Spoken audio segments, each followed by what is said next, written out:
नमस्कार दोस्तों, welcome back to your own channel Wealth Saga. April का महीना स्टार्ट हो गया है, क्वार्टर फोर के रिजल्ट्स आने वाले हैं। तो दोस्तों जो भी ब्लू चिप क्वालिटी के स्टॉक्स हैं उनकी क्वार्टर फोर की सेपरेट एनालिसिस तो मैं पोस्ट करूंगा ही करूंगा। आप लोगों के लिए 2021 में जो बेस्ट क्वालिटी के स्टॉक्स हैं उनकी फंडामेंटल एनालिसिस प्लस किस प्राइस रेंज पे बाय करना है उसके मैंने सेपरेट वीडियो की प्लेलिस्ट बना दिया। आई एम श्योर आप इसको एंजॉय कर रहे हैं। तो दोस्तों अगर आप एंजॉय कर रहे हैं तो कमेंट सेक्शन में डेफिनेटली बताएं। प्लस ऐसा कौन सा स्टॉक है जिसको कि चाहते हैं आप कि हम लोग एनालाइज करें, do let us know in the comment section so that we can analyse it for you. इसके अलावा दोस्तों अगर आपको हमारा वीकली व्यू का वीडियो पसंद आता है तो दोस्तों मुझे डेफिनेटली बताएं and of course smash the like button so that we get to know कि आपको ये हमारे इनिशिएटिव्स पसंद आते हैं। दोस्तों निफ्टी के वीकली व्यू को एनालाइज करने से पहले हम लोग समझते हैं कि भाई आफ्टर ऑल क्या ट्रेंड चल रहा है, लॉन्ग टर्म ट्रेंड क्या चल रहा है, क्या दिखाई क्या पड़ रहा है मार्केट में। तो आप देखेंगे दोस्तों पिछले 3 महीनों से that is since the time of 2021 Jan Feb and March ऊपर के लेवल से दैट इज 15,000 प्लस के लेवल से आपको निफ्टी में रिजेक्शन दिखाई पड़ रहा है फ्रॉम दी अपर लेवल्स। तो निफ्टी 50 ऊपर 15,000 के लेवल्स पर जाता जरूर है महीने में, लेकिन वहां से एक जबरदस्त प्रॉफिट बुकिंग दिखाई पड़ती है क्योंकि मार्केट ने अच्छी पॉजिटिव न्यूज, अच्छे पॉजिटिव क्वार्टर फोर के रिजल्ट्स को ऑलरेडी फैक्टर इन कर दिए।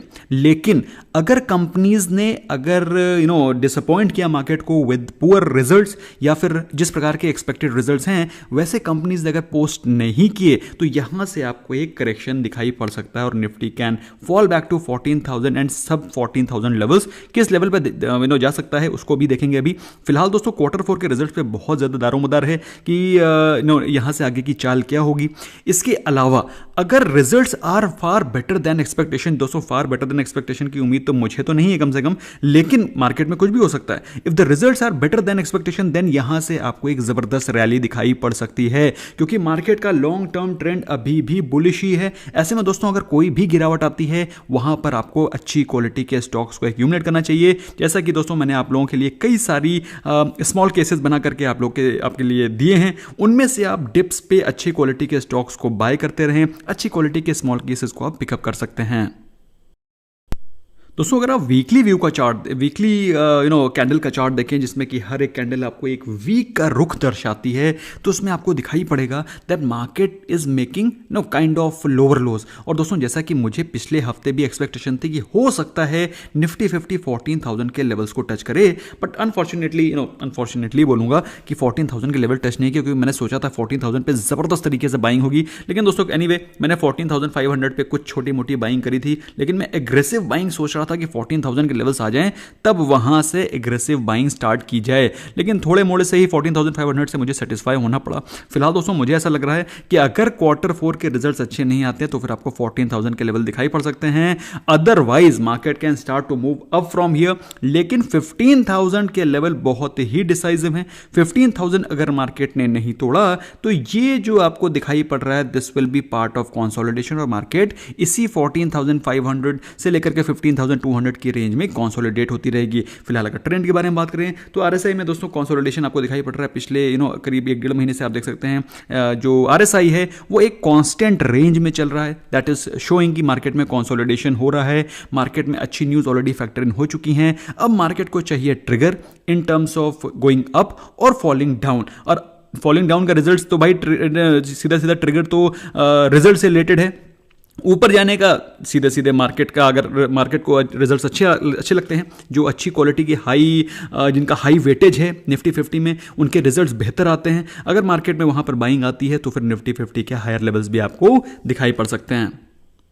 अगर आप डेली चार्ट देखते हैं दोस्तों तो आपको टोटली एक डिफरेंट लुक दिखाई पड़ता है, डिफरेंट आउटलुक दिखाई पड़ता है। यहां से ऐसा दिख रहा है कि मार्केट में जो बैड न्यूज है specially with respect to Covid वो मोर और लेस फैक्टर इन हो गई है क्योंकि 2 वेव में 1 एंड 2 वेव्स में ऑलरेडी फॉल हो गया। अगर बाई चांस तीसरी फॉल होती है, कोई भी हो सकता है, कोई भी रीजन हो सकता है, मे बी क्वार्टर के रिजल्ट्स, मे बी हो सकता है it can be any short term bad news. तो दोस्तों ये जो आपको पहली ये जो 2 वेव में फॉल हो चुकी है, तीसरी वेव में अगर फॉल होती है तो आपको 14,000 के लेवल दिखाई पड़ सकता है। दोस्तों मुझे somehow I don't know why मुझे 14,000 के लेवल निफ्टी 50 टच करता हुआ डेफिनेटली दिखाई पड़ रहा है, और ऐसा क्यों दिख रहा है वो मैंने ऑलरेडी आपको जस्टिफाई करने की कोशिश करी है, और यहां से मुझे लग रहा है 14,000 के लेवल आपको दिखाई पड़ने चाहिए। अब आएंगे कि नहीं आएंगे वो तो समय बताएगा। फिलहाल दोस्तों मेरे हिसाब से अगर 14,000 के लेवल आते हैं और निफ्टी अपने 100 डे एक्सपोनेंशियल मूविंग एवरेज को टच करता है, वहां पर आपको ब्लू चिप स्टॉक्स में एक्यूमुलेशन करने का मौका नहीं चूकना है। सो दोस्तों ऐसे कौन से वो स्टॉक्स है जिसको अगले हफ्ते आप नजर रख सकते हैं,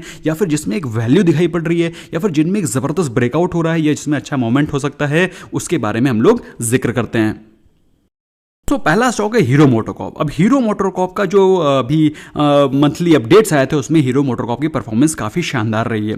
इसके अलावा अगर हम लोग बात करें स्टॉक के परफॉर्मेंस की, तो इंडस्ट्री के प्राइस टू अर्निंग रेशियो से ऑलमोस्ट सेम ही प्राइस टू अर्निंग रेशियो पे चल रहा है, कोई ज़्यादा महंगा स्टॉक नहीं है।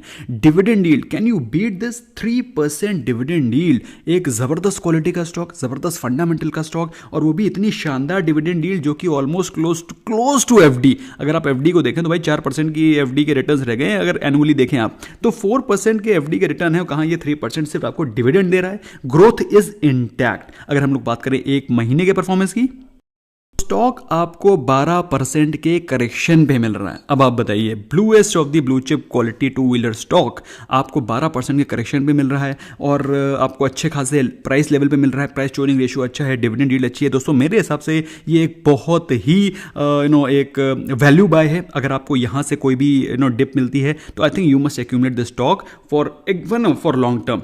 अच्छा दोस्तों, अगर आपको चाहिए इसकी कंप्लीट एनालिसिस तो मुझे कमेंट सेक्शन में डेफिनेटली बताइएगा, so that I can make the analysis of Hero MotoCorp threadbare।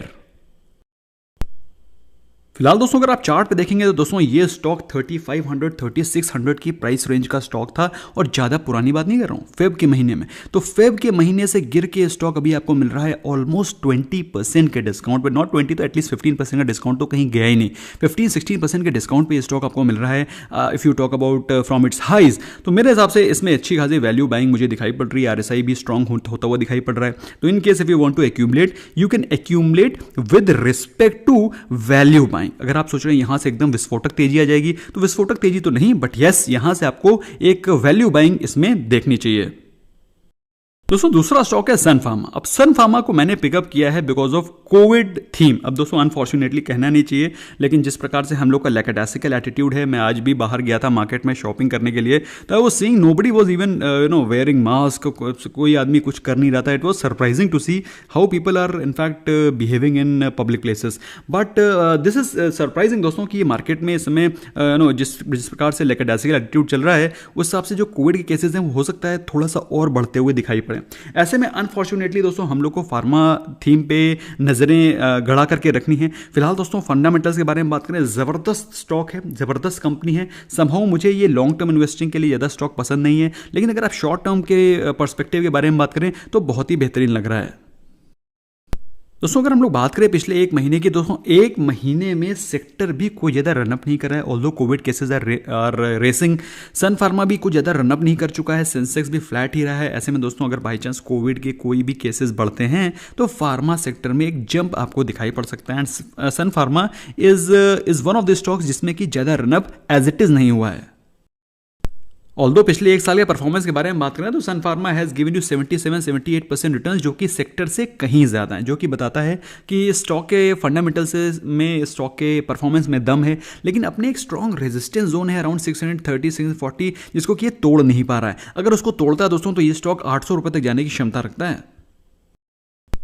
अगर दोस्तों चार्ट पे देखेंगे तो आपको दिखाई पड़ेगा कि RSI is getting stronger, that mean stock में स्ट्रेंथ आ रही है, स्टॉक में नीचे के लेवल से बाइंग भी दिखाई पड़ रही है, वॉल्यूम में एक्यूमुलेशन हो रहा है। ऐसे में दोस्तों मेरे हिसाब से स्टॉक 5% के लिए बहुत ही शानदार बेट है। I think in very short time you will be able to see 640-650 price range in short term. तो ऐसे में अगर आपको दोस्तों ये 5% के लिए स्विंग ट्रेड के लिए स्टॉक लेना है, एक बेहतरीन मोमेंटम बेट है, एक बेहतरीन स्विंग ट्रेड है, बेहतरीन वैल्यू बाय है। चाहे तो थोड़ी क्वालिटी में एक्यूमुलेट कर सकते हैं, अदरवाइज जब भी इन्वेस्टमेंट करें अपने फाइनेंशियल एडवाइजर से डेफिनेटली पूछ लें, स्टॉक में थोड़ा सा रिसर्च डेफिनेटली कर लें, ताकि आप खुद सेटिस्फाइड होने चाहिए बिफोर यू इन्वेस्ट। दोस्तों last but not the least is happiest mind. दोस्तों मैंने इसकी एनालिसिस भी कल पोस्ट करी थी, आई एम श्योर आपने उसको देखा होगा। बहुत ही शानदार बेट दिखाई पड़ रहा है, बहुत ही शानदार मोमेंटम में दिखाई पड़ रहा है। तो दोस्तों मैंने ये स्टॉक के एनालिसिस में आपको ये भी बताया है कि ये स्टॉक लॉन्ग टर्म के लिए बेहतरीन क्यों है, उसके रीजंस क्या हैं, वो सारे के सारे मैंने अपने डिटेल वीडियो में कल पोस्ट किया था। आई एम श्योर आपने उसको देखा होगा, नहीं देखा तो यू मस्ट वॉच दैट। फिलहाल एक महीने में स्टॉक करीब 12.5% भागा है। 12.5 में से 10% 10% की रनअप उसके सिर्फ पिछले ट्रेडिंग सेशन की है। ऐसे में दोस्तों स्टॉक एकदम ब्रेकआउट के लिए तैयार है। चाहे तो इसको वॉच लिस्ट पे लगा सकते हैं या फिर एक्यूमुलेट कर सकते हैं। दोस्तों जैसा कि आप चार्ट पे देख रहे हैं, the stock was consolidating for quite some time. पिछले कई सारे दिनों में ये कंसोलिडेट कर रहा था अपने उसी प्राइस रेंज पे, अराउंड 580 से लेकर के 600 की प्राइस रेंज पे, बल्कि 580 से 590 की बहुत ही थिक एकदम वेफर थिन प्राइस रेंज में ये घूम रहा था। और अभी फिलहाल अभी इसमें काफ़ी दिनों के ब्रेकआउट और कंसोलिडेशन के बाद एक ब्रेकआउट दिखाई पड़ा है पिछले ट्रेडिंग सेशन में। दोस्तों मेरे हिसाब से स्टॉक बहुत ही वेल पॉइज्ड है to grow from here on. अगर आप चाहें तो इसको एक्यूमुलेट कर सकते हैं या फिर कम से कम वॉच लिस्ट पे तो डेफिनेटली डालें। वॉच लिस्ट पे डालेंगे तो कम से कम आपको इसको ऑब्जर्व कर सकेंगे, इसका प्राइस एक्शन, ताकि फ्यूचर में अगर इस प्रकार का सेटअप बनेगा तो आप उस स्टॉक में बेधड़क एंटर कर सकेंगे। दोस्तों आपको कैसी लगी ये बात? अगर इस प्रकार की चीजें आप सीखते भी रहेंगे तो भी आप फ्यूचर में इसी तरह के सेटअप को आप एम्यूलेट करके एक बेहतरीन मुनाफा आने वाले समय में कमा सकते हैं। तो दोस्तों अगर आपको हमारे वीडियो से कुछ सीखने को मिलता है तो स्मैश करें लाइक बटन, अपने फ्रेंड्स के साथ शेयर भी करा करें जो कि स्टॉक मार्केट से रिलेटेड एक्टिविटीज करते हैं। अदरवाइज आपका लाइक ही हमें मोटिवेट करता रहता है। That's more than enough for us. Thank you so much for giving precious time. I hope you learn something new. Bye bye for now.